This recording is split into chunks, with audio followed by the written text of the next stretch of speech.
NC State basketball is now coming home, hopefully to stir up some home cooking. What is one thing and one player that needs to improve in the next couple weeks?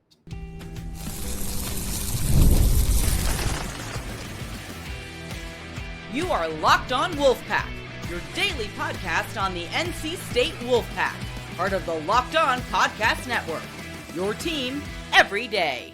What's up, Wolfpack Nation? It's time to get locked in with Locked On. Thanks for making Locked On Wolfpack your first listen each and every day.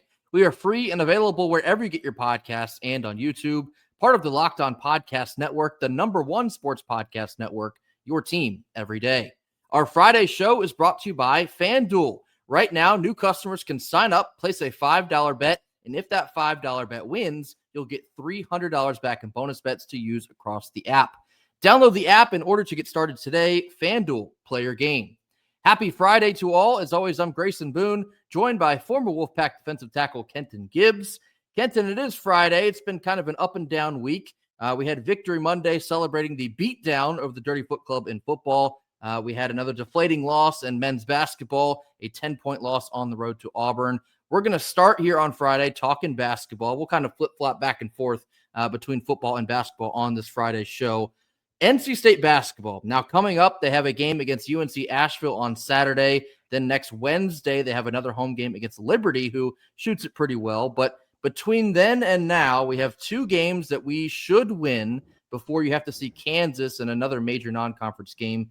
Give me one concept and one player that needs to be improved in the next couple games. We'll start concept first. Give me the concept that needs to improve in the next couple games. Perimeter defending needs to improve. We need to be able to cut players off on the perimeter at a much higher level. Even though we're talking about what threes you allow, what threes you don't allow, and all that, the whole premise of this thing, it starts with don't get blown by. That's where it starts before anything else. And so when I see, well, hey, we're switching everything, we're not switching everything, I don't know of a single, and maybe I'm a football guy, so I don't understand it, but maybe I'm right here, and there's not a single basketball concept that inherently entails, hey, we want to be behind offensive players when they're driving with the ball towards the rim. I don't think that that's a thing that anybody wants to be into. So I would say, you know, the ability to shuffle the puppy, stay in front of players, the ability to anticipate things and stay in front of guys and all that stuff, that's what I want to see more than anything else. We know in terms of anticipation and ability to stop scoring on the inside, we know what we have in Van Allen Lubin, in Sanye, and with Abube. We know what's there, what's not. We know with Darian Williams, since he's technically in that front court as well, what's there and what's not. The reality is we need better perimeter defense, and I believe that sets the tone for everything else. My one concept, and I know it's pretty vague, is heart. I want to see more heart over the next couple of games. And that's not to say that they haven't been trying and they've just been, going through the motions. But this is a team that has now suffered 3 losses. Everyone's kind of seen the public perception online, not just from our fan base, but even nationally. You have a couple national publications go like, oh, maybe NC State is not what we thought they'd be this year. Should we start to reevaluate them? So for this team, they're obviously feeling a little bit down about the losses, but there's a ton of season left to play. So from now on, and especially these next couple games, I want to see an overwhelming amount of heart, because that connects to everything, right? That connects to defense, that connects to rebounding, that connects to making the extra pass, being a good teammate, overall energy on the court. Everything you do can be connected to more effort, more heart, and more want to. I want to see guys crashing all over the place to get the extra rebound or make the extra pass, steal a pass, and then get down the court on a fast break. I just need to see more heart from everyone. That starts at the top when you're looking at Darian Williams, all the way down to a freshman like Matt Abel. Because more heart, like I said, that will affect everything. That will literally bleed, pun intended, into everything. You can even connect that to the coaching staff. Will Wade knows that everyone's disappointed about a couple losses here. I want to see more heart from Will Wade, the coaching staff, everyone involved in this program. How will you respond now? I want to see them pick themselves up by the bootstraps and get back to work. We know this is a talented bunch. We know that they have the chops to make some noise in the ACC conference this year. Now you just got to prove it. You have to prove yourself that you are what you said you would be, and there's still a lot of time to do so. So for me, it's hard. Now, one player, and this can be kind of difficult or it could be kind of easy, to be honest, one player that you want to see really step it up over the next couple games. We did the before and after the VCU game with Darian Williams, but I want to do it with another guy on this team, okay? If I were to tell you that we had a guy on this team that was averaging 15 points per game or over 15 points per game in the first four, even with one of those games being a 0-point performance, okay? And then in these last four games, after VCU, we're looking at a total of, in 4 games now, 56 points. So you go from, again, 15 points without a single point in the first 4 games, which means you put up a 20-point performance and multiple scratches against it. And then in these second 4, the shooting's a lot more sparse there. Paul McNeil Jr., you've got to do something, brother. You've got to be a guy that either you're going to be striping it at a high level or you're going to be doing other things well on the basketball court. Right now, it's the time where I got to say, brother, you as the 2 guard, you have to do the spacing of the floor here. You have to be part of that movement. If not, we could get over some of the other ways in which it's a little bit more difficult for you. But if we're talking about a guy that is not going to shoot the ball well, and you're not going to defend well, and you're not going to pass well, what are you out there for, man? So I want to see Paul McNeil Jr., I want to see his shot fall consistently, because even if we're talking about, before or after the VCU game, there has not been a string of 2 games that he's put together where I'd say he gave a quality entire game since UAB and UNCG. I want to see you string together multiple performances to where you show this is why I'm the starter. This is why when they call those first 5, I'm one of the guys out there. Now, I have 2 answers, and that is for good reason, because I think the low-hanging fruit of this exercise is clearly Darian Williams. And Kenton got after him the other night on the post-game live, rightfully so. Your star has to be your star. Your highest-paid player and the number 1 player that you rated in the portal, he's got to come here and be that guy. He's got to lead by example. He's got to lead with confidence. And at the end of the day, he has to be the bus driver for this team. This team is constructed literally to play around his skill set. He has to be better against UNC Asheville. He's got to be better against Liberty. And then every game thereon after. So for Darian Williams, we know how talented he is. We've already seen it in multiple games this season. Now, lower competition, higher competition, whatever it is, he's got to show out. So I'm really looking for a couple steps forward from Darian Williams. My other answer is Terrence Arsenault. Now, again, this was my X factor that I named in the preseason. We saw him have a pretty good game against Boise State in day 2 of the Maui Invitational. Haven't really seen anything from him since. And I got the inclination when Will Wade was talking about him out in Maui, and he was basically saying, I'm tired of waiting. He's either going to play or his butt's going to sit the bench. I kind of read between the tea leaves a little bit there in that, maybe he just doesn't have the confidence right now. I know he was dealing with the lingering issue of an Achilles injury. Maybe that has a lot to do with it. But for Terrence Arsenault, who's one of the better defenders on this team, we really need that right now. We really need a guy that can stretch the floor defensively, get out to the perimeter, and make a difference there. And we haven't really gotten much from him offensively, too. I think that can also be a pretty sizable boost when you look at the entirety of the stat sheet for us. I want to see a lot more from Terrence Arsenault because, again, this is like a top 35 player coming out of high school. He just played for a national champion runner-up team this past year. All of that was for good reason. I truly think that TA can raise both the ceiling and the floor of this team, but he's got to have the confidence in himself that he can go out there and do so. So for me, it's Darian Williams and Terrence Arsenault. Kenton's answer was Paul McNeil. I think you could honestly pick any guy and you'd be right, maybe outside of Quadir Cope. We'll spend some more time on that in particular in just a little bit. But let us know in the comments the one concept and the one player you'd like to really see step up in the next couple games. Coming up next, we're going to get into Fan Friday, detailing our top comments of the week. This comes after a quick word from our sponsors. Our first Friday sponsor is FanDuel. NFL Sundays move fast. There's usually one big play, and then suddenly everything feels different. That's what makes live betting with FanDuel all the more exciting. You're not just watching the game, you're reacting to it in real time. With FanDuel, you can place bets as the action unfolds, every drive, every momentum shift, and every highlight moment. Live betting is best when the game begins to shift. A wide receiver gets hot, a defense tightens up, or the momentum will flip after a turnover. FanDuel will let you jump into the action at that exact moment.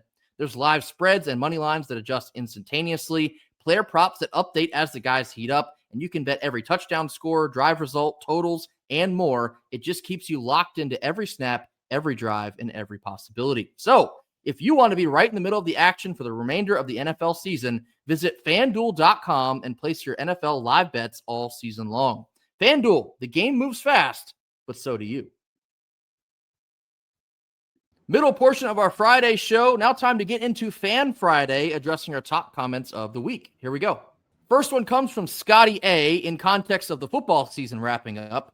They say, I'd consider it a decent season overall, even if we didn't achieve what I expected at the start of the season, which was either 8-4 or 9-3, because our schedule ended up being a lot harder than I thought.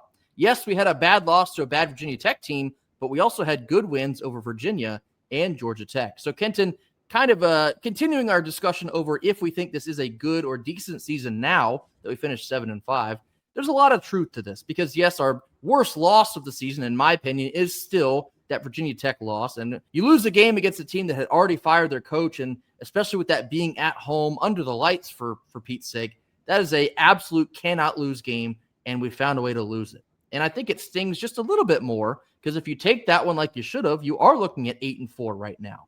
And then you can get into the details of how you lost the Duke game, and it's like, wow, we were actually very close to being 9-3.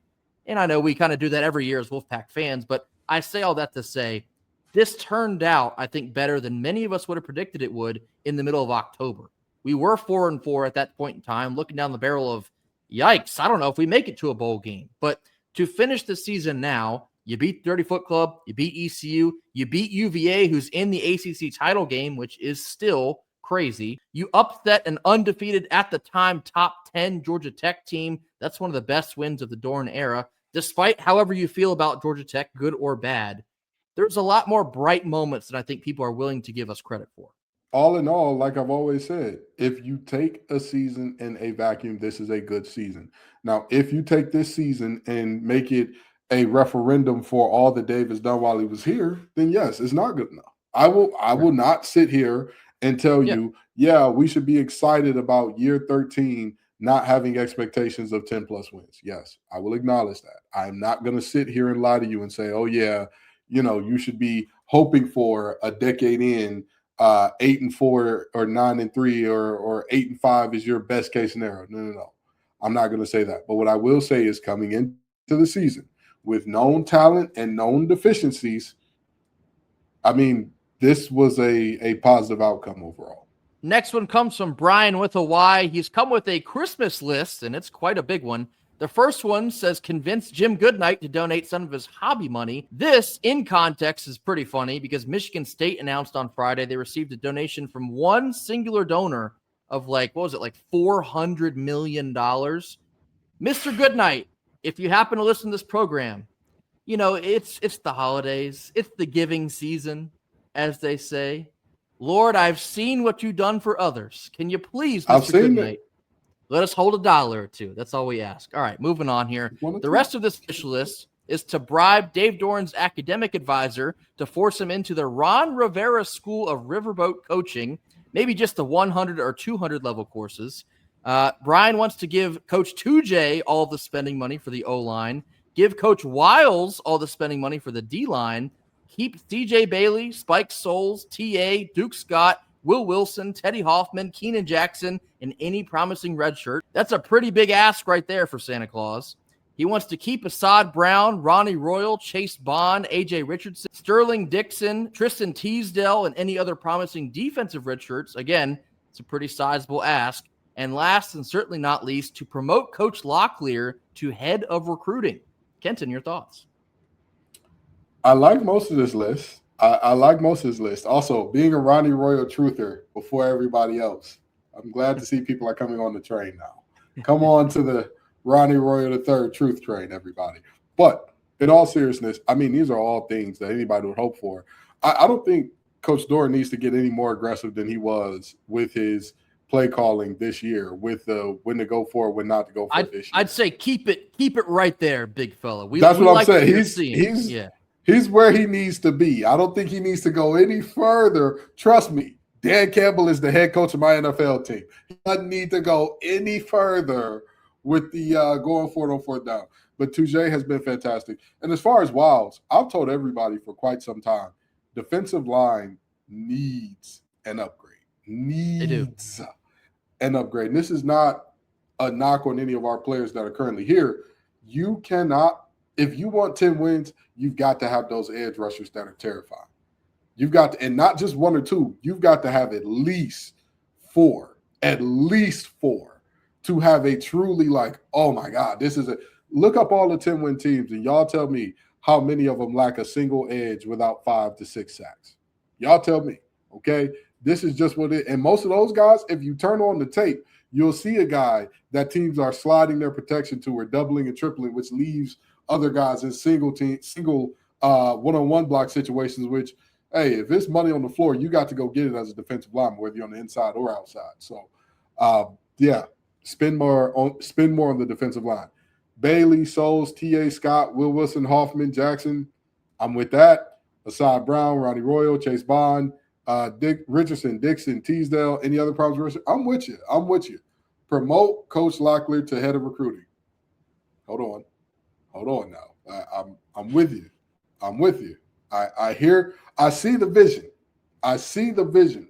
But I have on good authority, a part of what has helped us recruit such great tight ends is our tight ends doing the recruiting themselves to some extent. Like that's, again, I have on very good authority that not only has Justin Jolie improved as a blocker, but he also had a good deal to do with some of the tight end recruits that we've had recently as he's built personal relationships with those young men. So I understand, and don't get me wrong, if Coach Locklear continues on the path that he's on, I'm 1,000% with you. It's a little bit early. That's all I'm saying. I'm not saying it'll never happen. I'm just saying it's a little early. Next two will be basketball related. The first one comes from Trevor, USCG. It says, well, they've sucked us in with promises of new improved Wolfpack. All I see is same stuff, different year. It's sad, ... This is, I would say, the overall feeling. Well, okay.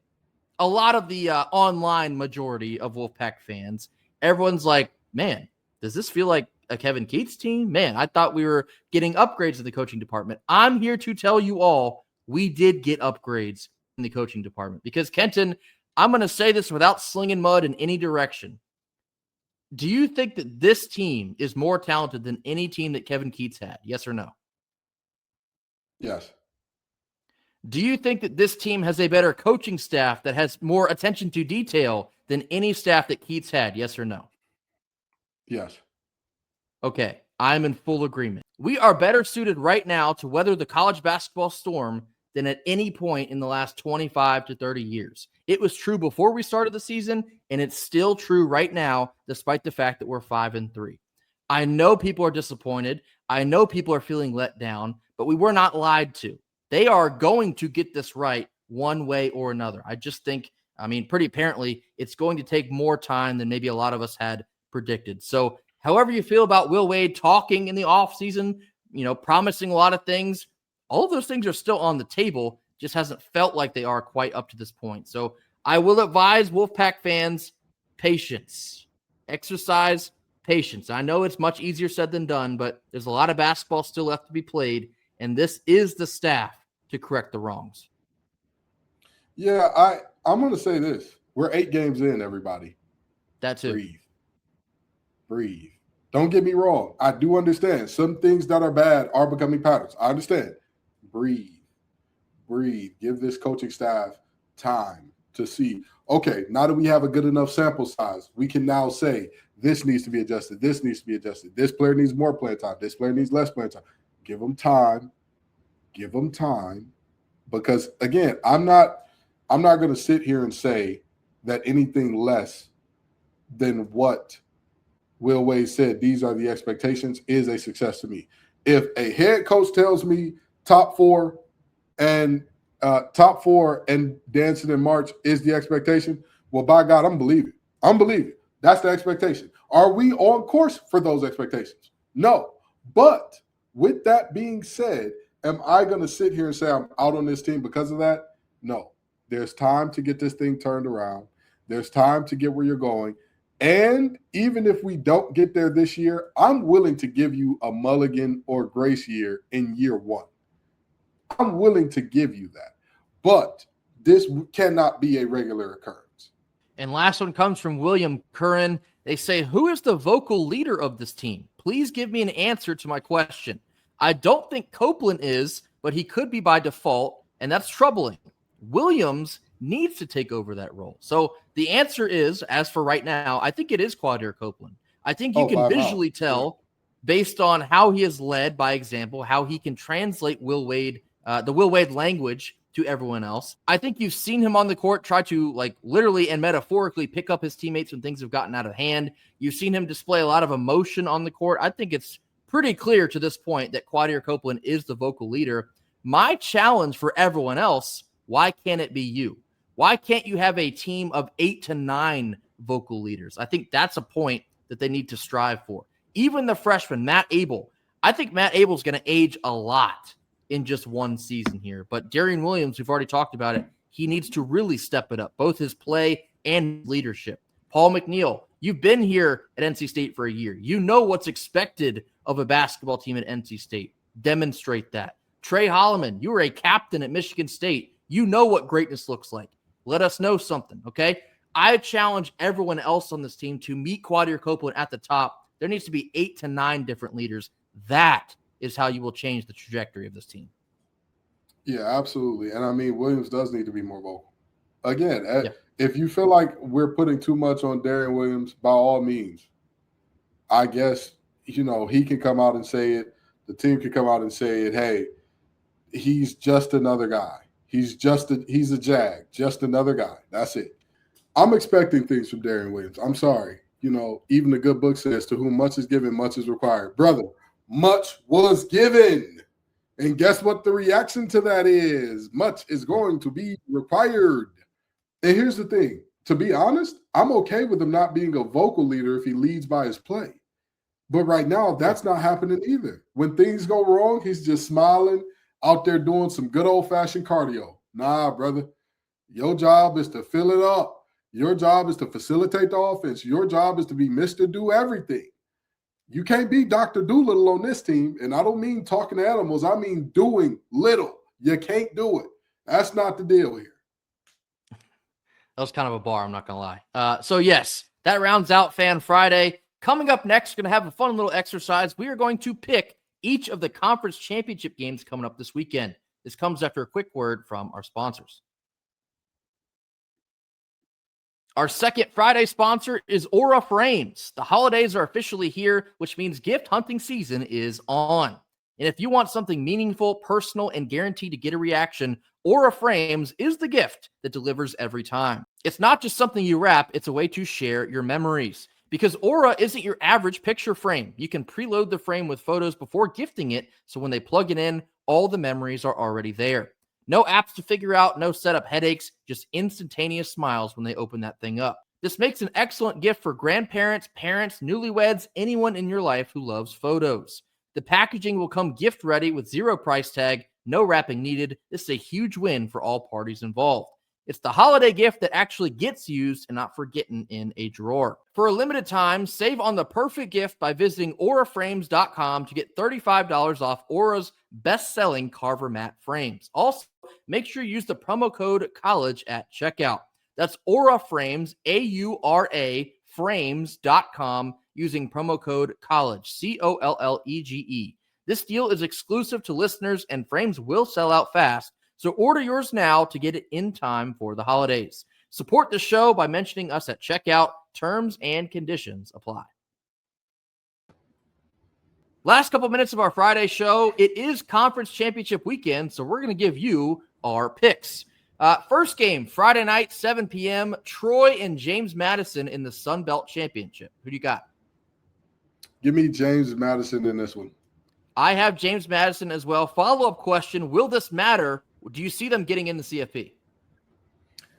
That's a tough one. That's a tough one because technically at the moment, both Tulane and North Texas are in front of them.